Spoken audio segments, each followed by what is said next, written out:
PDIP. Kemudian berikutnya adalah Pak Rifki juga dari fraksi PDIP. Saya persilakan Pak Rifki. Terima kasih pimpinan. Bismillahirrahmanirrahim. Assalamualaikum warahmatullahi wabarakatuh. Pimpinan dan anggota Komisi 5 DPR RI yang kami hormati dan muliakan, Pak Dirjen Perhubungan Laut, beserta seluruh jajaran dari Dirjen Perhubungan Laut Kementerian Perhubungan Republik Indonesia, para dirut PT Pelindo 1, 2, 3, dan 4 beserta para direksi dan jajaran yang kami hormati. Pertama, Pak Dirjen, perlu saya luruskan bahwa aspirasi yang masuk kepada kami itu sebetulnya aspirasi dari perusahaan bongkar muat, bukan dari koperasi tenaga kerja bongkar muat. Karena itu perlu penjelasan lebih mendalam terkait dengan PBMI. Aspirasi yang masuk ke kami ketika Pelindo itu telah menjadi BUP sebagaimana yang lain, maka konsekuensi yuridisnya Pelindo juga memiliki kesempatan untuk melaksanakan aktivitas bongkar muat di pelabuhannya.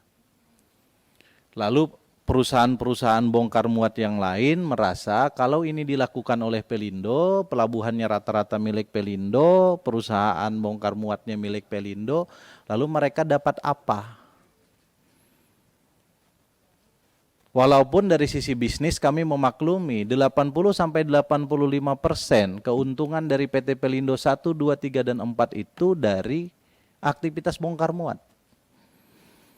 Sehingga dari sisi bisnis kita bisa memaklumi kenapa Pelindo tuh nggak ngasih ke tempat yang lain.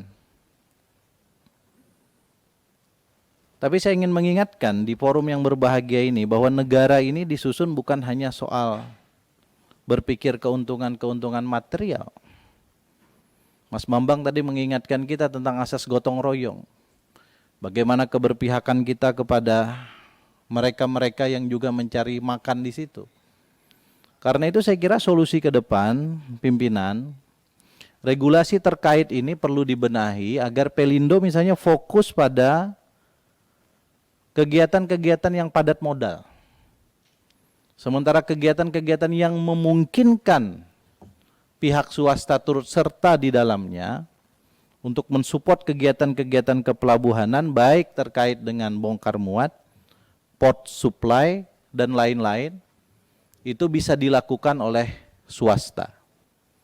Agar jangan sampai dari sisi bisnis bagus, tapi dari sisi sosiologis itu justru terus menimbulkan konflik. Kami di DPR RI ini tempat menampung aspirasi masyarakat. Kami senang kalau BUMN yang merupakan bagian dari mitra kerja kita ini, walaupun kita bukan mitra kerja langsung, tetapi Bapak Ibu sekalian ini adalah operator di bidang transportasi, dan bidang transportasi adalah kewenangan Komisi 5 DPR RI dalam konteks regulasi, penganggaran, dan pengawasannya. Tetapi kami juga tidak ingin masyarakat yang terlibat dalam konteks itu termarginalkan ketika ketentuan-ketentuan yang sekarang sedang kita kritisi ini terus dilanjutkan. Yang kedua, saya ingin merespon apa yang disampaikan Pak Dirjen terkait dengan koperasi tenaga kerja bongkar muat, koperasi TKBM. Sebagaimana SKB yang telah dipaparkan tadi, ketentuan yang paling general adalah satu pelabuhan, satu koperasi. Namun dalam implementasinya Pak Dirjen, ternyata satu koperasi itu beroperasi di beberapa pelabuhan. Di daerah pemilihan saya di Kalimantan Selatan, di Kabupaten Tanah Bumbu, satu koperasi di Batu Licin beroperasi di 2-3 tempat di kabupaten yang sama. Saya bicara pakai data. Ada dua persoalan di sini, di lapangan. Satu koperasi, satu pelabuhan itu pasti monopoli. Ketika terjadi monopoli, kerap terjadi benturan dengan badan usaha pelabuhannya. Itu semua GM Pelindo ngeluh ke saya soal koperasi TKBM ini. Saya mohon maaf bukan jadi jubirnya Pelindo Pak, tapi karena kita sering turun ini ke bawah. Dulu sebelum jadi anggota DPR suka ngopi di dekat pelabuhan Pak. Nah, monopoli ini tidak bisa ditata oleh Ditjen Perhubungan Laut ketika dia masuk ke pelabuhan-pelabuhan yang lain. Saya kira ini soal konsistensi penegakan hukum, Pak Dirjen. Dan kita di Komisi 5 bahu-membahu siap untuk membantu Pak Dirjen untuk kita fight soal ini. Kita tahu ini nama badan hukumnya cuma koperasi, bukan perseroan terbatas, bukan yang lain-lain, tapi memang orang-orang kuat di daerah yang punya ini. Dan selalu mencoba menghantamkan kepentingan pemerintah pusat dalam hal ini adalah perhubungan, Kementerian Perhubungan, dengan tokoh-tokoh masyarakat setempat.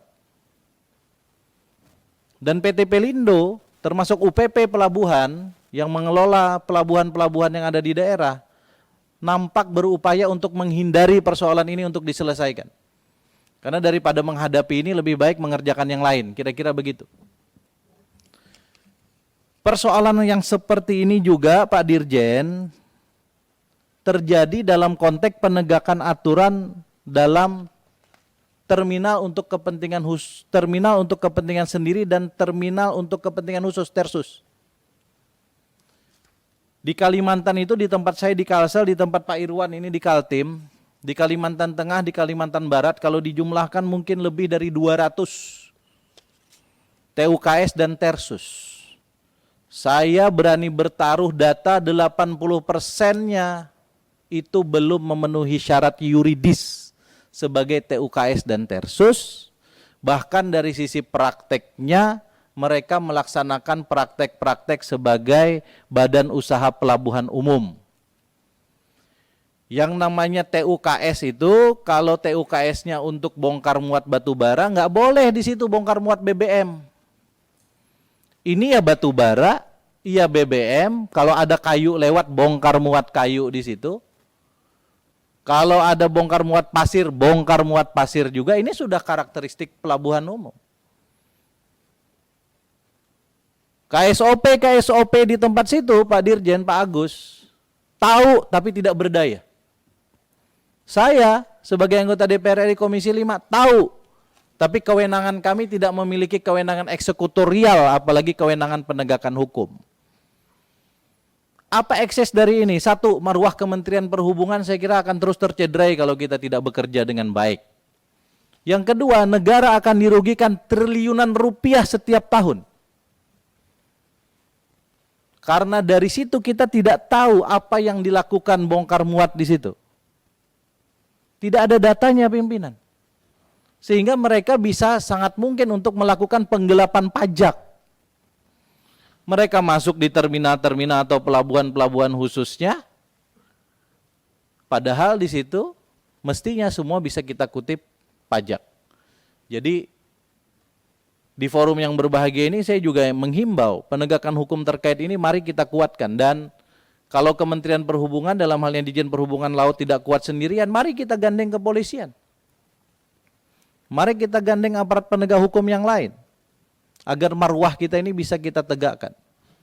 Ini di bawah sudah jadi isu yang sangat lumrah Pak Dirjen. Orang bikin terminal, itu cukup bikin permohonan ke KSOP setempat, dilampirin 1-2 syarat. Syarat yang belasan yang lain itu nanti-nanti aja, karena cukup memasukkan kemudian dianggap on proses dan itu bisa beroperasi. Saya ingin di masa kita ini kita membuat legacy. Tidak mungkin bisa 100%, tetapi on proses kita perbaiki menuju lebih baik. Nah, ini terkait dengan isu keempat. Bahwa sampai saat ini di laut ini, pimpinan dan rekan-rekan anggota Komisi 5 yang saya hormati, belum ada data terintegrasi terkait dengan soal kepelabuhanan dan bongkar muat. Baik pelabuhan umum maupun pelabuhan yang bersifat TUKS maupun tersus. Pak Dirjen sudah mulai berikhtiar ke arah itu dan kita dukung untuk itu. Karena itu saran saya, TUKS dan tersus itu lebih baik manajemennya dibantu Pak. Agar nggak usah ngibul-ngibuli.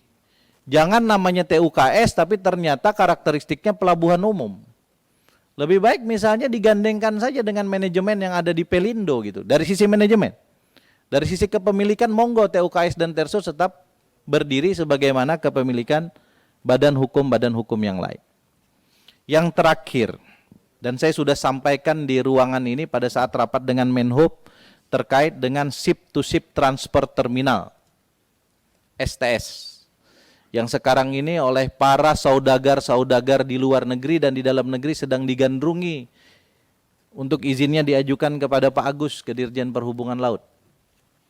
Karena di Kalimantan Selatan, di Tabonio itu, saya sudah katakan di forum ini beberapa bulan yang lalu, dari sisi perhitungan kuantiti tonase batubara yang lewat dikalikan dengan harga batubara sekarang, itu lebih kurang 12 triliun setiap bulan batubara lewat di sana, sementara PNBP yang diterima oleh negara hanya 200 juta rupiah setiap bulan. Izin konsesinya 45 tahun lebih. Diberikan kepada swasta murni. Saya tidak perlu menyebutkan perusahaannya.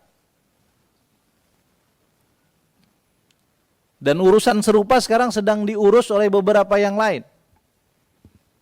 Saya ingin katakan, kalau ini tidak dibenahi, Pak, ini pencolongan terhadap keuangan negara yang terbuka dan terlihat sekali oleh mata kita. Dan kalau memang negara mampu mengurus sendiri, lebih baik negara urus sendiri dalam urusan-urusan seperti ini. Kalaupun menggandeng swasta, saya sarankan, maka konsesinya juga dihitung agar jangan sampai kemudian konsesi itu diberikan untuk 3 generasi di perusahaan itu. Yang tentu ini kalau kita bongkar habis akan mencederai kita semua. Ini bukan di zaman Pak Agus pimpinan. Ini di zaman Menteri Perhubungan 2 periode sebelum ini. Tetapi proses ini coba dilakukan oleh banyak pihak di banyak titik di Indonesia. Saya menghimbau PT Pelindo 1, 2, 3, dan 4 untuk bisa masuk di sini dengan profesional dan baik. Karena kalau Pelindo saya pikir sebagai BUMN mestinya kita bisa lebih mudah ngejewernya dibanding kemudian perusahaan-perusahaan swasta murni yang seperti saya sebutkan tadi. Saya kira itu pimpinan beberapa hal yang bisa kami sampaikan dan kami respons sebagai bagian penyampaian aspirasi dari masyarakat, sekaligus melaksanakan fungsi pengawasan kepada Kementerian Perhubungan Republik Indonesia dan PT Pelindo sebagai operator di bidang transportasi laut. Billahi taufiq wal hidayah wa ridha wal inayah, wallahul muwafiq ila aqwamit thoriq. Assalamualaikum warahmatullahi wabarakatuh. Merdeka. Makasih Pak Rifki.